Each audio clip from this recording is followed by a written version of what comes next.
Don't you get deja vu though, right? Deja vu where it's like this is the game plan every time. Female character gets introduced. Female character is pushed.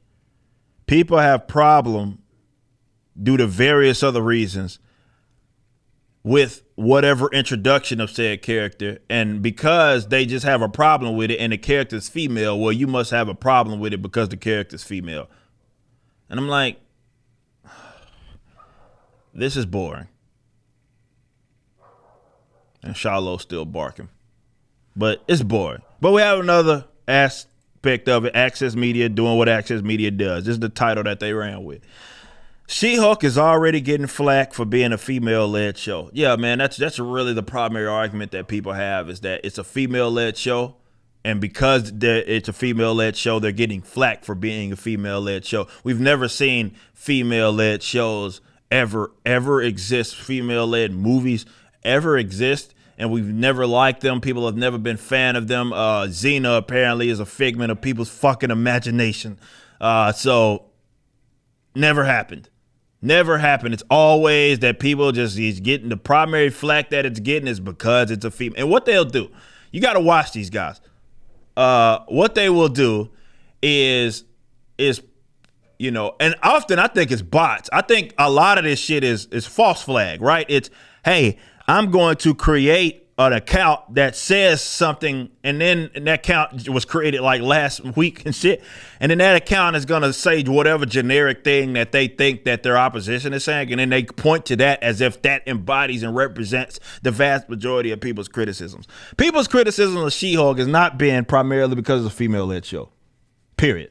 The primary criticisms has been because of the questionable CGI and the fact that the character looks like shit. That's just what it is. She-Hulk Attorney at Law is part of a wave of Marvel projects coming to the small screen. Unfortunately, the series has been met with criticism, the majority of which stems from genuine concern for the project's successes. However, there are also those who are bashing it solely because it focuses on a female superhero. Starring Tatiana Maslany, is about Jennifer Walters, blah, blah, blah.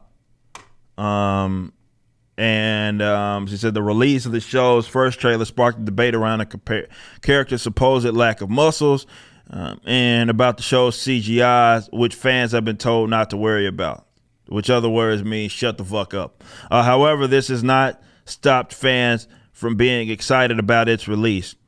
Well, consumers consume. Amongst the debates, other criticisms have also emerged, which are different because they are steeped in misogyny. Boring. However, it says these anticipated releases, then talking about such as Echo and Thor Love and Thunder, these anticipated releases will likely face a slew of misogynistic and sexist comments. However, She-Hulk is getting even more flack because of the intentional tone that it is taking, which matches the character's comic book depiction. It's funny how all of a sudden y'all care about comic book depictions. Any other time, that's not a deal. MCU is being accused of pandering to the left because the star is a woman. So they are linking. Let's try to go down a rabbit hole of where they're getting this information from. Okay, so they have a highlight here. Sublink. Let's go look at it. That leads to the Independent. Okay, and the Independent is a link. It says from the Independent. It says She-Hulk TV accused of pandering to the left, and they're using that in kind of subquotes and squeezing out male heroes. Okay, and it says angry Instagram users have been schooled on the vast history of She-Hulk in comic book lore. It's just funny again. Now all of a sudden y'all care about comic book lore. Any other time it's a different universe. Unfortunately, I am not subscribed to the Independent, so I cannot find the what that is that they're talking about. So they referenced that. I want to see if there's anything else that they reference in the article that really shows that there's a significant amount of people that are critical of this only because they think that it's pandering to the left because it stars a woman.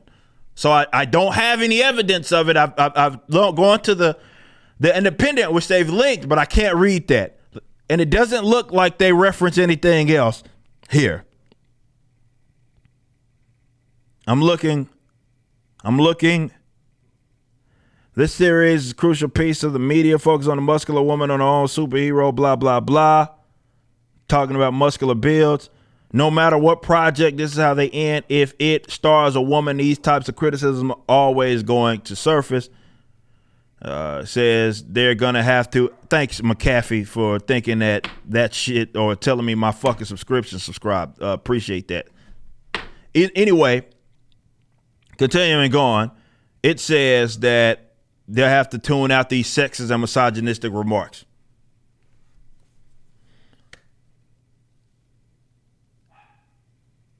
It's a non-point. Now, look, I'll say this much, and I will affirm this much. Some people notice the direction that the Marvel Cinematic Universe is going. It's no different, however. Listen to this. When you have people like Victoria Alonso, who are shot callers within your company, okay, and they say that this is our primary focus. Whether it be with her, she's talked about a lot of the gay stuff as well. So when you focus on that and then your content seems to be reflective of that, why wouldn't people make note of it? Okay. It's not that people have an issue with female characters, but people can also sniff out when you're not doing it organically. Okay. It's not that, folks, that's a narrative that you need to be true. And what they're doing is the same thing they did with Captain Marvel. They're trying to shield themselves from a criticism. That's basically saying you can't criticize it or you're misogynistic. Or any criticism that happens is because it's of misogyny, sexism or some stuff. To basically, they don't have to answer to the criticism. I had a mountain of different criticisms. You go look at my review of Captain Marvel. What my problem with it was, all my various issues with it. Most of them had nothing to do with the fact that the character was female or some shit. Most of my criticisms weren't in that. And you'll still get people who like, well, you got a problem with female character. Oh God, saying stuff snarky. Oh God forbid, there's a female-led character. Like, yeah, God forbid, dipshit. It's almost as if nobody has a problem with that. They're gonna do it again. It's deja vu. They've done it with the deal with Captain Marvel. And they're going to continue to do it with whatever character that they're coming up with. Every single fucking time.